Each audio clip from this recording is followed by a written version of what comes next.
Article 370 भारतीय संविधान का एक स्पेशल प्रोविजन था। इसने जम्मू और कश्मीर राज्य को ऑटोनोमस स्टेटस दिया था। यह जम्मू और कश्मीर के भारत में विलय की यूनिक हिस्ट्री और परिस्थितियों को मान्यता देता था। यह एक टेम्पोरेरी प्रोविजन होना था, हालांकि यह 7 दशकों तक प्रभावी रहा। आर्टिकल 370 को अक्सर भारत के साथ कश्मीर के रिश्ते की रीढ़ कहा जाता था। आर्टिकल 370 की ओरिजिन 1947 में भारत की आजादी से जुड़ी है। उस समय जम्मू और कश्मीर रियासत एक अनोखी स्थिति का सामना कर रही थी।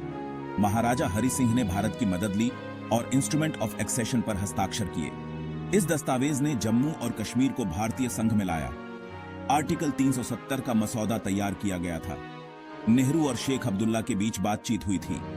इसका उद्देश्य राज्य की विशिष्ट पहचान की रक्षा करना था। इतने सालों में आर्टिकल 370 में कई बदलाव आए। ये बदलाव प्रेसिडेंशियल ऑर्डर्स के माध्यम से लागू किए गए थे। पहला बड़ा बदलाव 1954 में आया। 1954 के प्रेसिडेंशियल ऑर्डर ने जम्मू और कश्मीर के निवासियों के लिए भारतीय नागरिकता का विस्तार किया। इसने केंद्र सरकार को राज्य के मामलों में और अधिक शक्ति भी दी। बाद के आदेशों ने राज्य के विशेष दर्जे को और कमजोर कर दिया। सुप्रीम कोर्ट के अधिकार क्षेत्र को राज्य तक बढ़ा दिया गया था। भारत निर्वाचन आयोग ने राज्य के चुनावों पर नियंत्रण प्राप्त कर लिया। ये बदलाव अक्सर राज्य विधानसभा की सहमति के बिना ही किए जाते थे। इससे आर्टिकल 370 की भावना को कम आंकने के आरोप लगे। संविधान जम्मू और कश्मीर के लिए आवेदन आदेश 1954 विशेष रूप से महत्वपूर्ण था। इसने संविधान में अनुच्छेद 35 की शुरुआत की। इस आर्टिकल ने राज्य विधानमंडल को स्थायी निवासियों को परिभाषित करने की शक्ति दी। इसने उन्हें विशेष अधिकार और विशेषाधिकार भी प्रदान किए। इसमें राज्य में संपत्ति रखने और सरकारी नौकरी रखने का अधिकार शामिल था। इन संशोधनों के बावजूद आर्टिकल 370 का मूल बरकरार रहा। राज्य का अपना संविधान बना रहा। इसने कई क्षेत्रों में महत्वपूर्ण स्वायत्तता बरकरार रखी। हालांकि इसके विशेष दर्जे का धीरे धीरे कमजोर होना तनाव का एक स्रोत था। इसने आर्टिकल की प्रासंगिकता और प्रभावशीलता के बारे में बहस छेड़ दी। इतने सालों में आर्टिकल 317 में कई बदलाव आए। ये बदलाव प्रेसिडेंशियल ऑर्डर्स के माध्यम से लागू किए गए थे। पहला बड़ा बदलाव 1954 में आया। 1954 के प्रेसिडेंशियल ऑर्डर ने जम्मू और कश्मीर के निवासियों के लिए भारतीय नागरिकता का विस्तार किया। इसने केंद्र सरकार को राज्य के मामलों में और अधिक शक्ति भी दी। बाद के आदेशों ने राज्य के विशेष दर्जे को और कमजोर कर दिया। आर्टिकल 370 अपने अस्तित्व के दौरान तीव्र विवाद का विषय था। इसकी भूमिका और महत्व को लेकर अलग अलग समूहों के अलग अलग दृष्टिकोण थे। आर्टिकल के समर्थकों ने इसे कश्मीर की स्वायत्तता के लिए महत्वपूर्ण माना। आलोचकों ने इसे पूर्ण एकीकरण में बाधा के रूप में देखा। उनका तर्क था कि इसने जम्मू और कश्मीर के विकास को रोका। यह कश्मीर के भविष्य के बारे में चर्चाओं को प्रभावित करता रहता है। Section 5 the abrogation process. Article 370 का एब्रोगेशन एक अचानक और नाटकीय घटना थी। यह 5 अगस्त 2019 को हुआ था। प्रक्रिया एक प्रेसिडेंशियल ऑर्डर के साथ शुरू हुई। इस आदेश ने 1954 के आदेश का स्थान ले लिया। इसने आर्टिकल 370 को प्रभावी ढंग से रद्द कर दिया। सरकार ने राज्य के पुनर्गठन के लिए एक बिल भी पेश किया। कानूनी प्रक्रिया जटिल और विवादास्पद थी। सरकार ने संविधान के अनुच्छेद 367 का इस्तेमाल किया। यह अनुच्छेद संविधान की व्याख्या से संबंधित है। उन्होंने एक क्लॉज जोड़ा जिससे राष्ट्रपति आर्टिकल 370 में संशोधन कर सके। यह राज्य विधानसभा की सहमति के बिना किया गया था। जम्मू कश्मीर पुनर्गठन विधेयक 2019 तब पारित किया गया था। इस बिल ने राज्य को 2 केंद्र शासित प्रदेशों में विभाजित कर दिया। जम्मू और कश्मीर एक विधानसभा वाला केंद्र शासित प्रदेश बन गया। लद्दाख एक अलग केंद्र शासित प्रदेश बन गया जिसकी कोई विधानसभा नहीं थी। इसने राज्य के विशेष दर्जे को प्रभावी ढंग से समाप्त कर दिया। निरसन को कड़े सुरक्षा उपायों के बीच अंजाम दिया गया। इस क्षेत्र में इंटरनेट और फोन सेवाएं निलंबित कर दी गईं। राजनीतिक नेताओं को नजरबंद कर दिया गया। इन कार्रवाइयों को कानून व्यवस्था बनाए रखने के लिए जरूरी बताया गया। हालांकि कई लोगों ने उनकी आलोचना अलोकतांत्रिक होने के रूप में की।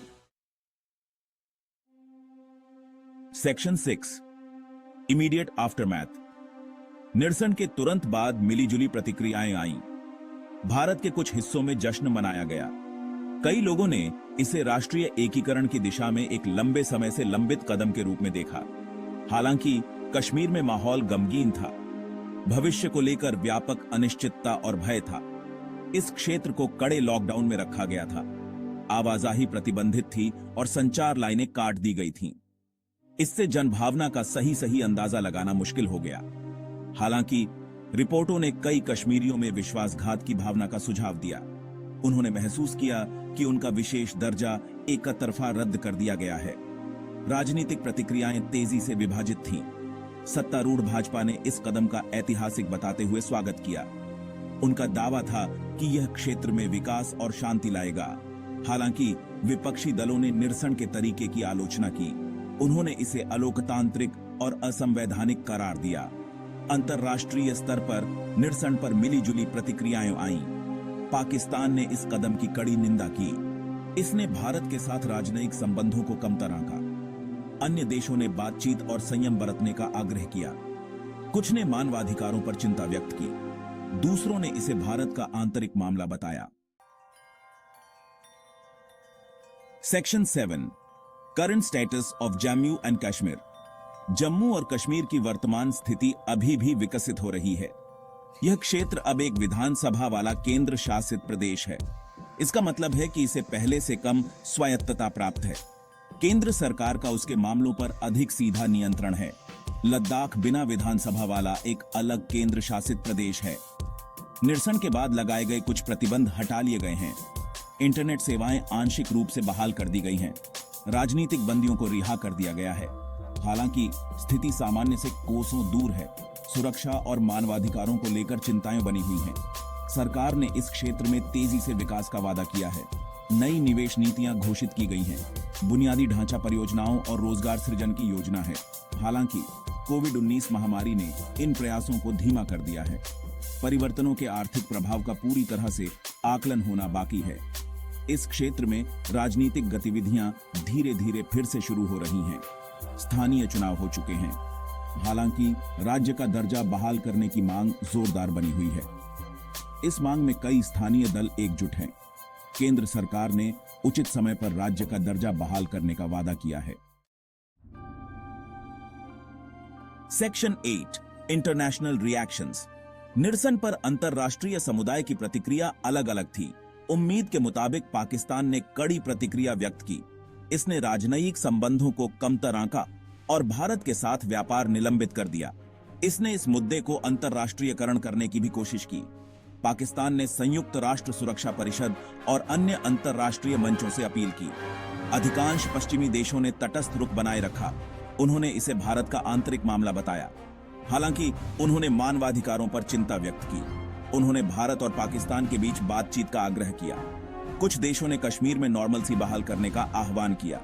चीन, जो लद्दाख के कुछ हिस्सों पर दावा करता है, ने भी पुनर्गठन पर आपत्ति जताई। इसने लद्दाख को केंद्र शासित प्रदेश बनाए जाने को अपने हितों के लिए खतरा बताया। इससे भारत चीन सीमा पर तनाव बढ़ गया। इसने कश्मीर मुद्दे को एक नया आयाम दिया। इस्लामी देशों ने शुरू में पाकिस्तान के साथ एकजुटता दिखाई। हालांकि कई लोगों ने बाद में अपना रुख नरम कर लिया। यूएई और सऊदी अरब जैसे देशों ने कहा कि यह भारत का आंतरिक मामला है। यह इस क्षेत्र में बदलती भू राजनीतिक गतिशीलता को दर्शाता है। Section 9 historical significance. आर्टिकल 370 का निरसन भारतीय इतिहास में एक महत्वपूर्ण मोड़ है। यह जम्मू और कश्मीर के प्रति भारत के दृष्टिकोण में एक बड़े बदलाव का प्रतिनिधित्व करता है। इस कदम ने 7 दशकों के बाद राज्य के विशेष दर्जे को समाप्त कर दिया। भारतीय संघवाद और संवैधानिक कानून के लिए इसके दूरगामी निहितार्थ हैं। यह घटना कानून और राजनीति के बीच जटिल परस्पर क्रिया को उजागर करती है। यह भारत के संघीय ढांचे की प्रकृति पर सवाल उठाता है। निरसन प्रक्रिया ने संवैधानिक व्याख्या की सीमाओं का परीक्षण किया। इसने राज्यों के विरुद्ध केंद्र सरकार की शक्ति के बारे में बहस छेड़ दी है। निरसन का प्रतीकात्मक महत्व भी है। समर्थकों के लिए यह भारत के साथ कश्मीर के अंतिम एकीकरण का प्रतिनिधित्व करता है। आलोचकों के लिए यह एक अद्वितीय संवैधानिक व्यवस्था के अंत का प्रतीक है। दोनों विचार भारतीय राष्ट्रवाद और पहचान की अलग अलग समझ को दर्शाते हैं। इस घटना ने भारत की घरेलू राजनीति को नया रूप दिया है। इसने चुनावी गतिशीलता और पार्टी की स्थिति को प्रभावित किया है। कश्मीर मुद्दा जो लंबे समय से एक विवादास्पद विषय रहा है, ने नए आयाम ले लिए हैं। इस घटना के ऐतिहासिक महत्व पर आने वाले वर्षों तक बहस होती रहेगी। Section 10 future implications. आर्टिकल 370 के निरसन के भविष्य के निहितार्थ अभी सामने आ रहे हैं। अल्पावधि में इस क्षेत्र में नॉर्मलसी बहाल करने पर ध्यान केंद्रित किया गया है। सरकार के सामने जनता का विश्वास जीतने की चुनौती है। आर्थिक विकास और रोजगार सृजन प्रमुख प्राथमिकताएं हैं। इन प्रयासों की सफलता क्षेत्र के भविष्य को तय करेगी। लंबी अवधि में निरसन से जनसांख्यिकीय परिवर्तन हो सकते हैं। संपत्ति के स्वामित्व पर से प्रतिबंध हटाने से क्षेत्र की संरचना बदल सकती है। इसके समर्थक और आलोचक दोनों हैं। कुछ लोग इसे विकास का मार्ग मानते हैं, दूसरों को डर है कि इससे कश्मीर की सांस्कृतिक पहचान बदल जाएगी। जम्मू और कश्मीर का राजनीतिक परिदृश्य विकसित होने की संभावना है। नया नेतृत्व उभर सकता है। स्थानीय दलों और राष्ट्रीय दलों के बीच संबंध बदल सकते हैं। राज्य का दर्जा बहाल करने की मांग एक प्रमुख राजनीतिक मुद्दा बनी रहेगी। अंतर्राष्ट्रीय स्तर पर कश्मीर मुद्दा अपनी पिछली प्रमुखता कुछ हद तक खो सकता है। हालांकि यह भारत पाकिस्तान संबंधों को प्रभावित करता रहेगा। इस क्षेत्र का रणनीतिक महत्व सुनिश्चित करता है कि यह भू राजनीतिक हित का केंद्र बना रहेगा। भारत इन चुनौतियों से कैसे निपटता है, इसका उसकी वैश्विक प्रतिष्ठा पर महत्वपूर्ण प्रभाव पड़ेगा। Section 11 invitation for reader engagement. Article 370 की कहानी जटिल और बहुआयामी है। यह पहचान, स्वायत्तता और राष्ट्रीयता के बुनियादी सवालों को छूता है। जब हम इसके इतिहास और निहितार्थों पर विचार करते हैं तो आपके दृष्टिकोण मूल्यवान होते हैं। हम आपको अपने विचार साझा करने और इस सामग्री के साथ जुड़ने के लिए आमंत्रित करते हैं। आर्टिकल 370 के निरसन पर आपके क्या विचार हैं? आपको क्या लगता है कि यह कश्मीर के भविष्य को कैसे प्रभावित करेगा?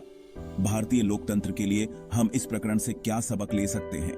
आपकी अंतर्दृष्टि इस महत्वपूर्ण मुद्दे की बेहतर समझ में योगदान कर सकती है। हम आपको इस विषय पर आगे शोध करने के लिए प्रोत्साहित करते हैं। कई विद्वानों के काम और वृत्तचित्र उपलब्ध हैं। वे कश्मीर के इतिहास और वर्तमान स्थिति पर विविध दृष्टिकोण प्रस्तुत करते हैं। इन स्रोतों के साथ जुड़ने से आपकी समझ और गहरी हो सकती है।